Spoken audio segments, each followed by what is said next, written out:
சொல்லுக்கும் அர்த்தத்துக்கும் தூரங்கள் கிடையாது. சொல்லாத காதல் எல்லாம் சொர்க்கத்தில் சேராது. எண்ணிக்கை தீர்ந்தாலும் முத்தங்கள் தீராது. எண்ணிக்கை பார்த்தாலே முத்தங்கள் ஆகாது. அனுபவமோ என் வீட்டு தோட்டத்தில் பூவெல்லாம் கேட்டுப்பார். என் வீட்டு ஜன்னல் கம்பி எல்லாமே கேட்டுப்பார்.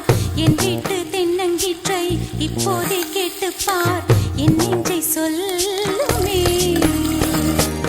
உன் வீட்டு தோட்டத்தில் பூவெல்லாம் கேட்டுப்பார். உன் வீட்டு ஜன்னல் கம்பி எல்லாமே கேட்டுப்பார். உன் வீட்டு தென்னங்கீற்றை ஒவ்வொன்றாய் கேட்டுப்பார். என் பேர் சொல்லுமே.